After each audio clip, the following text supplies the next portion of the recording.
Hello guys, welcome to the next video on Linux command line tutorial for beginners. In this video we will see how to run two or more terminal commands at once in Linux. So till now we have seen how we can use commands, but we haven't seen how we can combine two commands and run them together. And this is what we are going to see in this video. So there are few options we can use to combine commands. So the first command or first option which we can use to combine command is semicolon, and I'm going to tell you how this works. So whenever you want to combine command, for example, I want to use ls command, and I also want to know the present working directory, so I'm going to use pwd command, and in between I have used this semicolon, right? And this is going to combine these commands, and then it's going to show us the output, right? And I'm going to just press enter, and this is what the output is. So first of all, it has given us the output for the ls command, which is this output, and then it has executed the pwd command, which is this output, right? So this is the output from the pwd command, and this is the output from the ls command. So in this way you can combine these commands using semicolon, right? We can also execute some other commands. For example, in the last videos I have shown you how to use date command and cal command, and let's say we also want to use pwd this time also, right? So I'm going to just press enter, and now it shows the first of all the date with this command, then the calendar, which is by this command, and then the present working directory, which is by this command, right? Now one thing to note here is whenever you use semicolon, then for example one command is wrong. So what I'm going to do first is, for example, I want to give this command cal, which is not existing, so it's going to give us this kind of output, right? So let's use this cal in between here. So instead of smaller letter cal, I'm going to just use cal in capital letters, and I'm going to press enter here. So you can see what happened here. So first command is executed, which is going to give this output for us.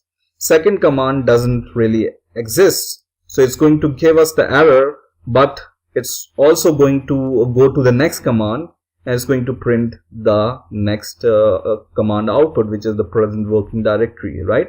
So this command doesn't stop executing command if one command fails, right? So it's going to execute the next command if the command in between also fails, right?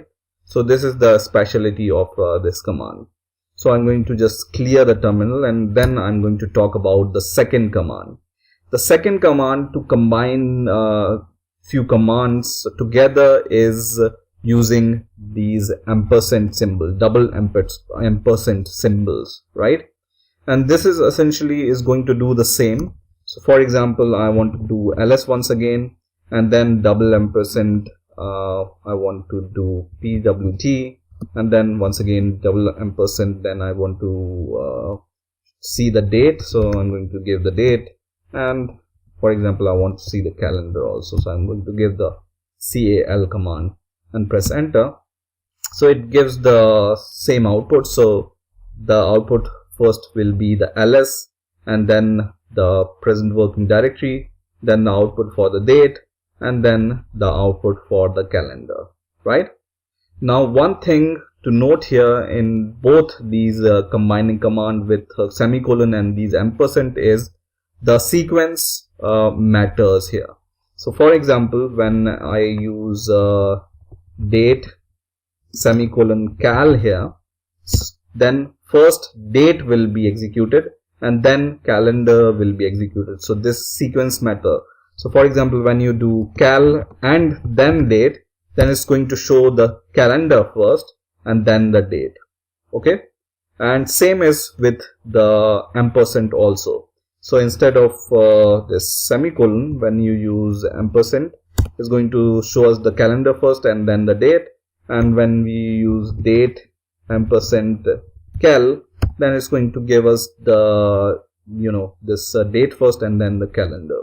Okay, but what is the difference between these two commands? So let me clear the terminal, and then I'm going to show you what is the difference between these two commands. Okay, so the difference between these two commands is whenever you use this semicolon, it's going to run every command regardless of the success or failure of the previous command, right? So we have already seen, for example, we give the wrong command which doesn't really exist, for example cal here, and then semicolon date, then first command fails here but second execute.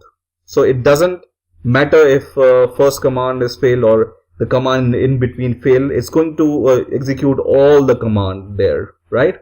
But when you use the same thing with ampersand, then whenever previous command fails, then it's going to stop executing the next command. So when we use this, you see it just gives the output that this command doesn't exist, and it doesn't go to the next command, which is date, right? We can once again check this by writing pwd ampersand, for example, once again capital date here, and then ampersand cal here, right? So it shows us the output for the pwd, and then the next command doesn't really exist, so it's gives the output command doesn't exist, and then it doesn't execute the next command after the error. But with the semicolon, it's going to execute every command regardless the previous command is failed or succeeded. Okay, so this is the difference between these two commands. Now we are going to see the next option, which is the OR option, right? So OR you can use using these double pipes here, and this is how you can use it. So for example, you use ls, and then you use OR, for example, with these pipes, and then pwd, and then press enter, and then what you see as an output here is the output is the combination of logical OR here. So if the first command is successful, it's not going to go to the second command, right? And then when the same command I do with, for example, ls, capital ls, and press enter, then it's going to show you the output for the second command, right? So once the first command is not successful, the OR will allow these commands to go to the next command, and it's going to execute the next command. So it's like a logical OR operation. So if the first command execution fails, then it's going to go to the next command, right? So this is how you can combine commands in Linux. So what we have learned, so for example, what we have learned is, for example, we have two commands A and B. Then whenever we use semicolon, then run A and then B regardless of the success or failure of A, right? So A and B are going to run regardless A fails or not, right? And we have also seen the ampersand, and in this case, if A fails, then B is not going to execute, right? Now third is the OR operator, and in this case B is only going to be executed if A fails, right? If A succeeds, then B will not be executed. So these are the few options you can use to combine command in Linux. I hope you have enjoyed this video. Please rate, comment, subscribe, and bye for now.